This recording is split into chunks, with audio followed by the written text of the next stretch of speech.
Keisha et Productions, en partenariat avec la boutique Mansaya, au 49 rue Léon Fro, Paris 11e, vous présente Mix Up. Bonjour à tous et ravi de vous retrouver sur ce nouveau numéro. Aujourd'hui, nous recevons une chanteuse de Bikutsi d'origine camerounaise. Son premier album Pousse la vie, sorti en 2010, lui permet de se faire connaître par le public camerounais. Elle s'impose sur la scène internationale avec le titre Pala Pala qui connaît un fort succès en 2014. On est pas là collé et on casse le bouton déranger.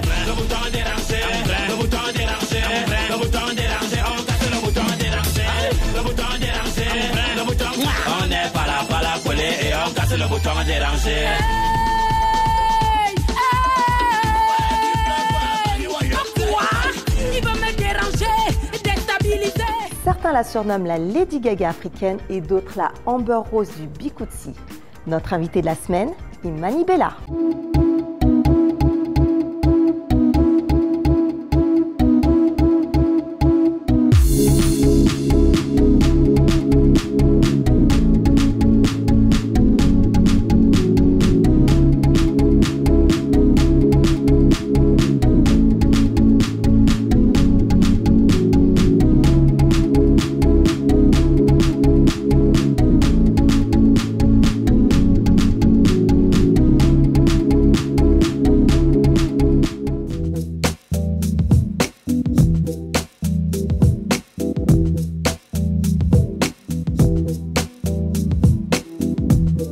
Alors bonjour Mani Bella. Bonjour Nassa. Ça va? Très très bien, merci. Merci d'être avec nous, d'avoir accepté notre invitation. C'est un plaisir. Merci beaucoup.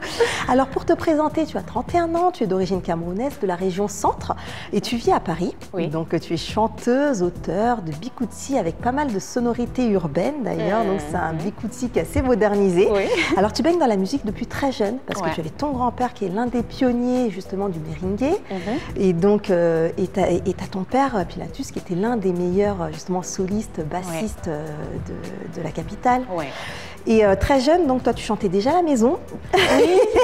Tu chantais dans les kermesses, dans le lycée et par la suite dans les cabarets. Oui. Donc c'est une histoire, finalement, ça fait super longtemps que tu chantes. Oui. Et ton oncle, tonton Ibogo, donc il t'a prise en main et t'a permis justement d'aller en studio chez Bertrand Elba. Ouais. Et donc c'était pour enregistrer ton premier album. Effectivement. Donc à cette période, toi tu faisais la musique seulement pour le plaisir, pas forcément pour te professionnaliser. Et tu prenais pas forcément ça au sérieux. Et c'est en 2005 que tu as enregistré cet album. Oui. Il a mis 5 ans avant de sortir. Entre-temps, toi tu as parcouru le monde. Exactement. Qu'est-ce qui s'est passé? En fait, comme on dit chez nous, c'est la musique vraiment, je crois que c'est un héritage familial, c'est quelque chose que je n'arrive pas à expliquer. Je suis allée dans aucune école de musique, je ne sais pas comment ça s'est passé, mais à la mort de mon papa, j'ai eu comme un déclic. J'ai eu tellement mal pour cette séparation, j'ai voulu lui rendre un hommage. Et pour moi, le seul hommage que je pouvais rendre à mon papa, c'était de lui écrire une chanson. L'année 2011, ça a été une année importante pour toi. Donc, tu as sorti ton premier album qui s'intitulait Pousse la vie. Et le titre Congossa, alors, il a cartonné. Il a vraiment cartonné. Ça t'a permis de te faire connaître justement du public camerounais. Effectivement. Et c'est grâce à ça que tu as pu faire ta première tournée européenne en 2012. Exact. Et donc, tu as eu pas mal de récompenses. Mais pourtant, ça n'a pas eu le succès que toi, tu espérais. En fait, le premier album, le titre phare de l'album, c'est Pousse la vie. Et la chanson qu'on a mis en avant, c'était Pousse la vie, justement, où je parlais de ma vie, ce que j'aime et tout. Mais bizarrement, c'est le titre Congossa que le public a vraiment adopté. C'est devenu l'hymne national au Cameroun. Tout le monde se retrouvait dans cette chanson parce que c'est une chanson où je dénonce un peu voilà, le fléau qui nous mine, hein, la jalousie et la médisance et tout ce qui va avec. Et chacun, les Camerounais se sont tellement reconnus dans cette chanson. Ça a vraiment fait un carton et tout. Et c'est justement grâce à cette chanson que j'ai fait ma première tournée, comme vous l'avez dit tout à l'heure et tout. Donc en 2014, tu sors le double maxi-single, donc avec le titre Face à Face, mais il y en a un qui sort du lot, qui te permet de te faire découvrir par le grand public, donc, sur la scène internationale, c'est le titre Pala Pala. Exactement. Et donc c'est grâce à ça que ton public s'élargit, donc du Cameroun à l'Europe, au monde d'ailleurs. Et tu reçois de nombreux prix et récompenses. Énormément. Et d'ailleurs on ne pourra pas énoncer toute la liste parce qu'elle est assez long. Mais en tant que meilleure artiste féminine d'Afrique centrale, aux Kunde Awards, aux Afroca Awards, aux Afrima Awards. Et tu interprètes l'hymne national de la CAN. Voilà. Aux côtés d'artistes comme Fally Ipupa, Singila, il y avait Miss Boy aussi. Alors qu'est-ce que ça a représenté toute cette période pour toi? C'était un rêve éveillé en fait. C'est ce que je souhaite à tout artiste de vivre en fait. Parce que on peut avoir une belle carrière, avoir de belles chansons, une belle carrière, mais c'est très difficile d'avoir un hit. Quand on réussit dans sa carrière artistique à avoir un hit, une chanson que tout le monde adopte, que toute l'Afrique adopte, c'est un pur bonheur en fait. C'est quelque chose que je souhaite vraiment à tous ces artistes en herbe et tout ça. C'est une période qui a été très éprouvante physiquement parce que j'ai énormément travaillé, je n'avais pas de repos, même ma famille, mes enfants, c'était compliqué de gérer, mais il fallait que j'assure le côté intime, le côté professionnel, ça n'a pas été évident.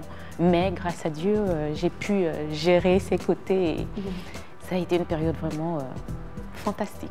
Et justement, Face à Face, c'est un titre que tu as interprété avec une espèce de fougue, justement, de folie. Ce qui t'a inspiré, c'est surtout le fait d'avoir été confronté à pas mal de critiques venant du public. Donc, le fait qu'on t'ait accusé de certaines choses, comme d'avoir été en prison, par exemple. Alors, qu'est-ce qui s'est passé à cette période-là? En fait, je suis arrivée à Paris pour ma première tournée européenne en 2012. Tu étais enceinte, c'est ça? Je vivais déjà avec mon fiancé et tout, voilà. Et j'étais enceinte, je me suis mariée, j'étais enceinte et tout. Et dès que j'ai fini ma tournée, je suis rentrée au Cameroun. Après, je suis revenue à Paris. Maintenant, pour gérer vraiment ma grossesse, je me suis un peu retirée du public, du monde de la musique et tout, pour pouvoir... C'était ma deuxième maternité. Et pour moi, j'étais une nouvelle épouse, je venais de me marier, j'avais besoin vraiment de... Voilà. Donc, pendant cette période de grossesse, parce qu'on ne me voyait pas, parce que je ne sortais plus, voilà, il y a eu des rumeurs qui ont commencé à circuler, comme quoi je suis en prison, comme quoi on m'a arrêtée dans un aéroport. Il y a des chaînes de télé camerounaises, des journalistes camerounais qui se sont permis de divulguer cette information au public et tout. Il y a même certains journalistes qui sont allés jusqu'à dire qu'ils sont allés en prison. Il y a une prison chez nous, ça s'appelle le Fou. Ils disaient qu'ils sont allés à la prison de Fou. Ils ont vérifié les noms de tous les prisonniers. Effectivement, mon nom était sur la liste et tout, donc c'est officiel, je suis en prison. Et pendant ce temps, moi, je suis tranquillement assise à Paris, à la maison, avec une grossesse avec des nausées, des tensions et tout. Mais c'était une période très difficile. Je recevais des messages horribles sur des réseaux sociaux. Vous imaginez toute la haine, la fougue des gens et tout, mais je ne pouvais pas répondre, je ne pouvais pas me justifier parce que mon équipe, mon entourage m'a dit non, tu ne vas pas répondre à ça, tu vas laisser ce vent passer et puis voilà. Donc c'était vraiment très difficile. Et pendant cette période-là, j'avais tellement de colère en moi, j'avais tellement de rage parce que quand on vous accuse de quelque chose que vous n'avez pas fait et vous voyez comment les médias sont en train de vous lapider, en train de... Il y a une rage qui... parce que quand on répond, au moins, on se libère. Mais si tu n'as même pas la possibilité de répondre, j'ai pris une feuille et un bic, j'ai commencé à écrire cette fameuse chanson de Face à Face. Et même dans le clip, je voulais le faire dans un ring pour pouvoir exprimer tout ce que j'ai pu contenir pendant cette période. Alors, toi, tu as collaboré avec le chanteur camerounais donc Bertrand Clou sur son single En poule grillée. Et quelques mois après, justement, la sortie de ce morceau, tu dévoiles un titre intitulé Stop, donc qui est un slam. Donc là, on est dans un registre complètement différent de Pala Pala. Donc, est-ce que tu n'as pas eu peur, justement, de froisser, entre guillemets, ton public ou alors de le perdre? Non, moi, la musique, premièrement, pour moi, est une passion. C'est vraiment pas un calcul, c'est pas pour être, je sais pas quoi, star, faire jouer la belle ou non. C'est vraiment d'abord quelque chose de profond, c'est une passion. Je la fais d'abord pour mon plaisir personnel. Donc, ce qui fait que quand j'ai une inspiration, une idée, je n'hésite pas. Je suis quelqu'un qui aime oser. J'aime oser tant musicalement, tant physiquement, tant... j'aime. Et j'ai trouvé, c'est une inspiration que j'ai eue, je me suis dit, voilà, le bikutsi, c'est un rythme tellement noble, tellement complet. Mais le problème avec le bikutsi, c'est qu'il faut, essayer de l'urbaniser un peu, il faut essayer de le moderniser pour que le monde entier puisse découvrir. Et qu'est-ce qu'il faut faire? Il faut juste essayer de rapper dessus, essayer de slammer, essayer de mélanger des sonorités, essayer de faire des expériences dessus pour permettre à ce rythme-là d'être vraiment connu comme il se devrait. Alors justement, tu dénonces pas mal de choses toi dans ce titre, donc tu demandes à ce qu'on respecte un peu plus la femme. Exactement. Donc tu parles aussi de la situation des prostituées en expliquant qu'il y a des choses qui ne sont pas forcément de leur faute. On les a mis là parfois à cause des hommes, tout simplement. Est-ce que tu peux nous expliquer un petit peu le message que tu voulais faire passer à travers ce morceau? À travers ce morceau, justement, je dénonce ce qui se passe aujourd'hui dans beaucoup de pays africains. Vous savez, on est très intelligents, hein, les Africains. On va à l'école, on a des diplômes, on acquiert des connaissances dans les universités, dans des formations et tout. Mais le problème, c'est qu'on n'arrive pas à trouver du travail tout le temps et pour pouvoir voilà quoi, aider les pays à avancer et tout. Et par faute de boulot, par faute de possibilités, il y a des choses qu'on est obligé de faire pour pouvoir survivre, en fait. Et la plupart du temps, le langage que les gens comprennent, c'est le langage de la rue à un moment. Parce que quand on essaye de parler, normalement, on ne comprend pas. Donc, quand je viens avec une chanson comme celle-ci pour dire « Ouais, pardon, ne m'appelez plus, Wolowos », on va dire « Eh ». Elle dit qu'on ne l'appelle plus. Enfin, Wolowos chez nous, c'est… Voilà, quoi, ne m'appelez plus. Voilà, quoi, ne m'appelez plus. J'ai fait ce que vous vouliez. Je suis allée à l'école, j'ai eu des diplômes et tout, mais je n'ai pas de boulot. Qu'est-ce que je dois faire? Je dois bien payer mes factures. En fait, c'est vraiment une chanson pour dénoncer ce système-là qui ne permet pas aux jeunes de trouver des emplois et de pouvoir s'épanouir. Et c'est le même système qui se permet de critiquer au quotidien ce que les autres font et tout. Mais il y a des choses qu'on fait parce qu'on n'a pas de choix, parce qu'il faut bien manger, il faut bien… Voilà quoi. D'ailleurs, ton nouvel album est toujours disponible. Donc, il est sorti le 24 novembre, Paradis. Donc ça faisait un moment que le public l'attendait. Alors que s'est-il passé pendant autant d'années? En fait, ce qui s'est passé, c'est que j'ai été tellement prise avec des tournées, j'étais tellement prise avec des collaborations, parce que je suis assez sollicitée pour des collaborations, ce qui fait que entre des tournées, les collaborations, c'était pas évident d'avoir le temps de bien travailler, de vraiment me mettre à fond dessus. Alors toi, tu dis avoir subi des coups bas dans le bikutsi au Cameroun, donc et que ça n'a pas toujours été simple. Quelles difficultés as-tu rencontrées dans ta carrière?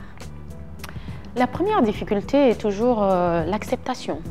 Vous savez, quand on ne vous connaît pas encore, vous n'avez pas fait votre vie et tout, quand vous arrivez dans un milieu, qu'il y a déjà des gens qui sont dans ce milieu, c'est pas toujours évident de se faire accepter. Pas du tout. Et puis, la critique, elle est souvent, parfois, tellement forte qu'à un moment, on commence à douter de soi. Mais je suis quelqu'un de très déterminé, je suis quelqu'un qui… j'ai confiance en moi et puis la base de mon art, c'est vraiment le plaisir d'abord. Donc ce qui fait que quand je fais un projet, si moi ça me convainc, si moi je me lève, je danse et tout, je suis contente. Le reste, bof. J'écoute les critiques constructives, mais le reste, je comprends que voilà, on est comme ça, voilà, c'est… l'aigreur un peu, la jalousie, bon, on s'en fout, on ne regarde pas. Donc la difficulté vraiment au départ a été celle-là, celle de se faire accepter, celle de pouvoir inscrire son nom sur le livre d'or du bikutsi en fait. Voilà. Maintenant c'est fait. C'est fait, voilà. Est-ce que tu as d'autres projets à venir? Oui, j'ai beaucoup de collaborations actuellement qui sont en cours. Et je suis en train de préparer une autre petite surprise à mes fans parce que voilà, comme vous savez, je suis quelqu'un qui adore oser. Et j'ai vraiment décidé, cette fois-ci, pour cette fin d'année, d'oser, mais en vrai quoi. D'accord. Alors, à quel niveau? Ça sera un niveau un peu élevé quand même. Vrai, oui. Pour l'instant, je préfère garder ça au chaud. On va suivre ça de très près. Merci beaucoup. Je te souhaite plein de belles choses. Merci à toi. Alors Manibela, oui, ou plutôt devrais-je dire Véronique Manibela. Oui. Un petit rituel s'impose en seconde partie d'émission. D'accord. Tu seras face au miroir et donc face à toi-même. D'accord. Ton alter ego est celui qui te connaît le mieux, le plus. Il m'a chargé de te poser quelques questions. D'accord. Tu as face à toi Anthony Avom. Oui. Qui est-il? Mon époux, le père de mes enfants. Ton époux. Il a des questions à te poser ou alors des comptes à régler. Alors tu es perçue comme une artiste rebelle, décomplexée, qui n'a pas la langue dans sa poche. Alors toi par contre, il y a une chose qui t'insupporte, c'est l'hypocrisie. Ah ça? Donc tu es une personne très fidèle en amitié, oui. Et d'ailleurs tu as très peu d'amis. Je te laisse nous en parler. Oui, effectivement, j'ai très peu d'amis, très peu. Je suis quelqu'un d'assez vrai, d'assez franche, assez décomplexée. Je dis ce que je pense, je fais ce que j'ai envie de faire, tant que ça ne fait pas du mal à quelqu'un d'autre. Voilà, je suis quelqu'un de simple, de naturel dans ma façon de faire et tout. Et j'ai vraiment horreur des hypocrites. Je déteste l'hypocrisie. Donc voilà, quand j'ai à dire, je dis. Peu importe, mais j'essaye toujours de rester dans le respect de l'autre et de ne pas tomber dans le vulgaire, tout simplement. Alors, tu es une maman, tu as 2 petits garçons, Marvin et Kenny. Et il y a aussi une personne que tu surnommes ta princesse, ta poussinette, qui se cache derrière tout ça, qui est comme une deuxième maman pour tes enfants, mais qui est aussi, justement, tu me parlais de meilleure amie, qui est aussi ta meilleure amie. C'est Léoncé. Léoncé, oui, ma première fille, oui. Est-ce que tu peux nous en parler, nous expliquer la relation que vous avez toutes les deux? Léoncé, c'est moi. Elle s'appelle Manibella, comme moi. C'est, comme on dit chez nous, c'est mon bobo. C'est une petite fille très courageuse. C'est une petite fille très intelligente. D'ailleurs, elle a de très bonnes notes à l'école, franchement. Merci chérie pour cette bonne note. Le fait de penser à ça, à elle, ça me donne toujours les larmes aux yeux parce que c'est mini-moi en fait. C'est mon premier enfant, c'est comme on dit chez nous, l'enfant de la galère. On a grandi ensemble, elle et moi, parce que je l'ai eu très jeune. On a fait presque tous ces pays ensemble. On a grandi ensemble, on vit ensemble aujourd'hui. Et mon bonheur, c'est constater et voir quelle jeune demoiselle, quelle belle demoiselle, bien élevée, elle devient aujourd'hui. C'est ma fierté, Léoncé, je l'adore. Alors, ton mari t'a rendu pala. T'a rendu complètement dingue à une période de ta vie. Donc tu lui en voulais parce que tu avais l'impression qu'il n'avait plus la même considération pour toi, qu'il avait fait de toi une maman, tu étais enceinte. Et à ce moment-là, tu étais complètement finalement déboussolée par certaines choses. C'est de là qu'est né le titre Pala. C'était une manière un petit peu de taper du poing sur la table. Est-ce que tu peux nous expliquer un petit peu ce qui s'est passé à cette période? Pourquoi tu avais l'impression de ne pas être considérée finalement comme la femme que tu devrais être dans ton foyer? En fait, vous savez, j'ai été très précoce. J'ai été très précoce. J'ai beaucoup voyagé. Et quand je me suis mariée, quand je suis tombée enceinte de Marvin, ça a été une période un peu où je me suis retrouvée mariée, femme au foyer. La musique, elle était un peu en stand-by. Ça n'a pas du tout été évident pour moi au début. Pourquoi? Parce que je suis un esprit libre. J'étais une femme libre, je voyageais, je faisais comme je voulais. C'est moi qui prenais les décisions de ma vie. C'est moi qui décidais de ce que je faisais quand je faisais. Et me retrouver dans un ménage avec un homme à qui je dois demander plus ou moins son avis quand je veux prendre une décision, qui est présent, qui me dit non, tu ne peux pas faire ça parce que. En fait, c'était une période vraiment de tension. C'est une période où je devais apprendre à vivre avec mon mari, en fait. Et en plus, avec mon état, j'étais enceinte et tout, ce n'était pas du tout évident. Donc j'avais l'impression qu'il ne m'aime pas, j'avais l'impression que je suis coincée, j'avais l'impression que ma vie est foutue, que voilà, il m'a séduit, il m'a épousée, là je suis déjà à la maison avec un gros ventre, j'ai des boutons partout, il ne me trouve plus jolie, il ne m'aime pas. J'étais vraiment dans un état, je ne sais pas, j'étais bouleversée, d'où cette inspiration Pala Pala. Alors, lorsque tu t'es mariée le 8 septembre 2012 avec Anthony, vos proches n'ont pas cru en votre couple. Ils ne vous laissaient pas plus de 3 mois de vie commune. Et pourtant, ça fait plusieurs années que vous êtes ensemble, oui, que vous vous aimez, que vous vous battez. Est-ce que c'est quelque chose qui t'a blessé, le fait qu'on ne croit pas en vous, qu'on ne croit pas en votre couple et finalement qu'on porte un jugement sur vous? Oui, oui, parce que à la base, mon mari, c'est un ancien champion. Voilà, il a été champion d'Europe, champion de France, champion d'Afrique. Il est dans les arts et tout. C'est un athlète. Il a été aux Jeux Olympiques et tout. C'est quelqu'un d'assez discret et c'est quelqu'un de très différent. Nous sommes très différents, mon mari et moi. Moi, je suis voilà, un peu folle, un peu gaga, un peu... Lui, par contre, c'est un monsieur très posé, tranquille, effacé, qui n'aime pas trop se mettre en avant, qui n'aime pas les caméras, qui n'aime pas... Donc, je crois que cette union, pour certains, était tout simplement impossible. Impossible parce que quand on nous regarde, en fait, on n'a rien à faire ensemble, lui et moi. Mais c'est les contraires en général dans la vie qui s'attirent. Et cette union, quand on s'est mariés, il y a eu beaucoup de critiques, beaucoup de personnes n'ont pas cru en nous. Les gens se disaient, bah, c'est pour un intérêt, voilà, elle l'épouse parce que voilà, dans 3 mois, ce ne sera plus ça. Mais aujourd'hui, ça fait 7 ans, c'est la 7e année aujourd'hui que nous sommes mariés, nous vivons ensemble. Dieu nous a permis d'avoir 2 autres magnifiques garçons et on est là, on avance, on a des projets qu'on a faits, on a plein de trucs qu'on a réalisés et la vie continue. Alors, lorsque ton papa, donc Mani Léon, connu sous le nom de Pilatus, est décédé assez subitement, donc tu as écrit ta première chanson, donc c'était vraiment en 2003, c'est ce qui t'a permis justement de te lancer complètement dans la musique. Alors pour toi, ça a été une période très douloureuse, tu étais très attachée à ton papa, vous aviez des liens très très forts.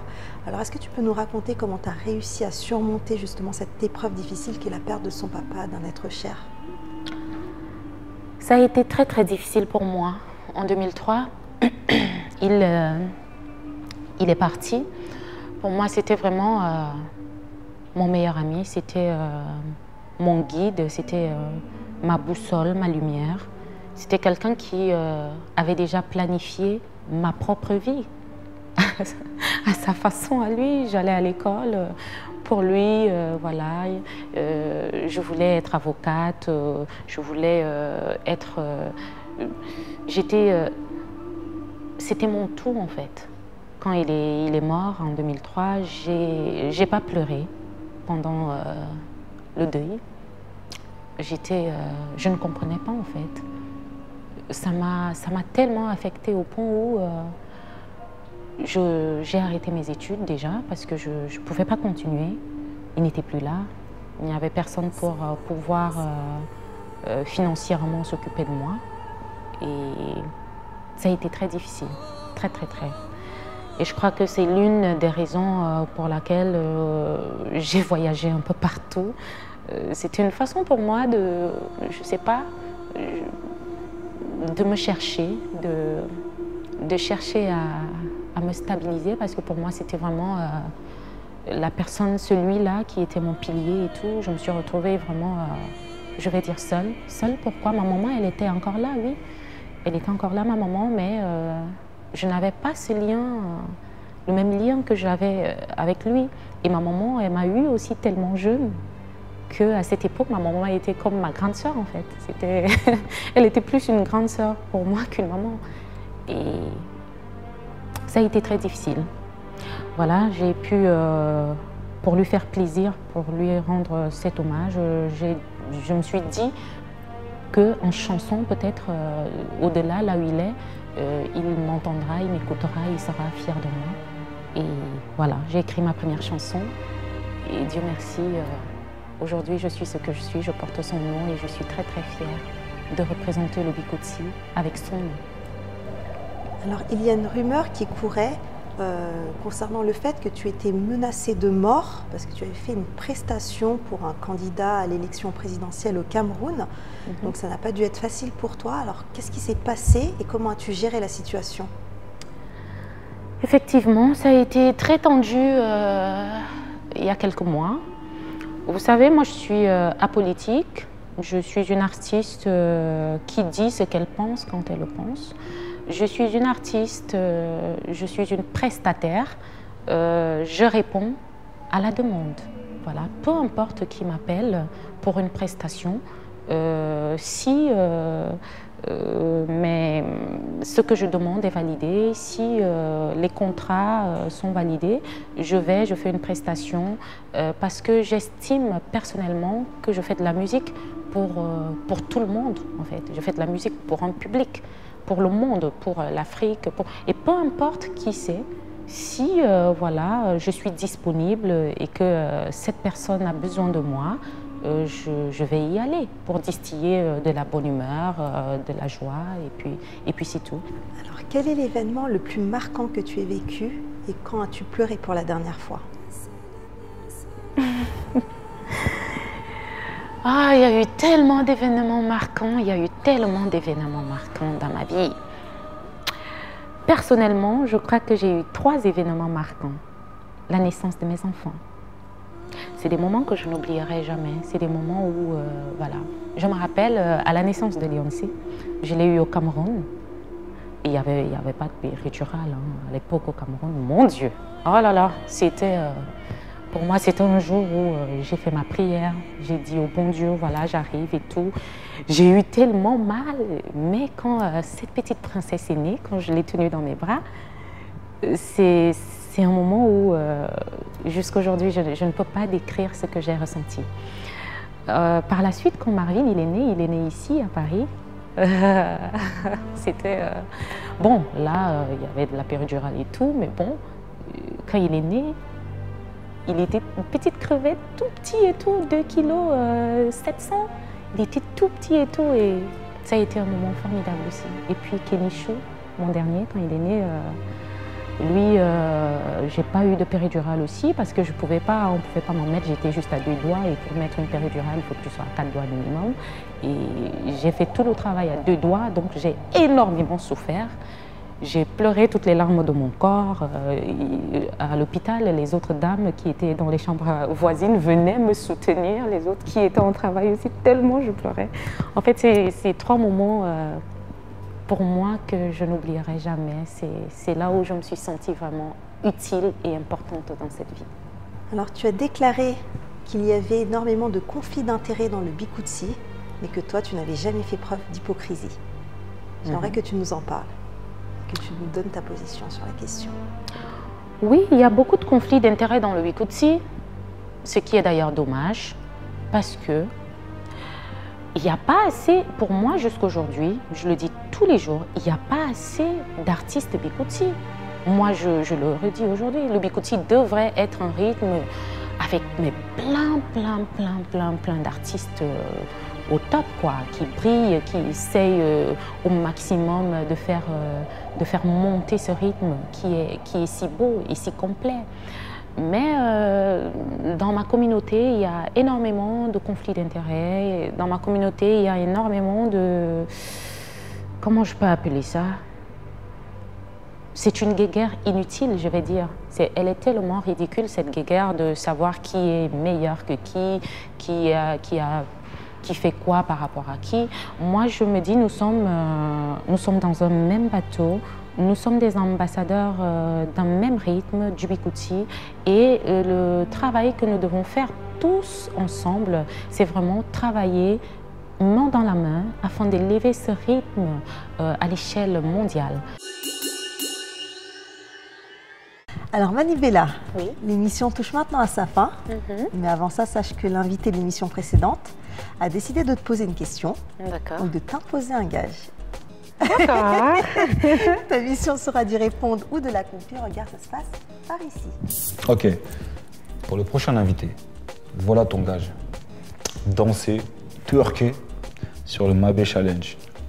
Sur le son Mabé Challenge, Noah Lunsi, DJ Mike One. La partie où ça fait Mabé Challenge. Tu twerk, on va devoir twerker ici là. Tu twerk. Voilà. Bonne chance. Bon, Donc, tu auras des comptes à régler avec Noah Lunsi. Hein, non mais pas moi. franchement, si je l'attrape lui. Voilà. En tout cas, on t'a menacé en fait. Ok, bah je vais le faire alors. N'importe quoi. Ok. Ah, on a une danseuse ici. Elle a dit, je vais essayer. Mais bravo. Et bravo. Merci. Tu l'as fait et tu l'as bien fait. Ah bah merci. Tu l'as bien fait. Écoute, merci beaucoup d'avoir été avec nous, Manibella. Vraiment, merci. Merci C'était un à plaisir toi. de te recevoir. Merci. Je te fais la bise. Oh. Et encore, merci. Je te souhaite plein de belles choses et vraiment beaucoup de succès. À toi Le succès aussi. que tu mérites. Merci Merci beaucoup. à toute l'équipe. Merci. Pour en savoir plus sur notre invité, rendez-vous sur sa page Facebook Manibella.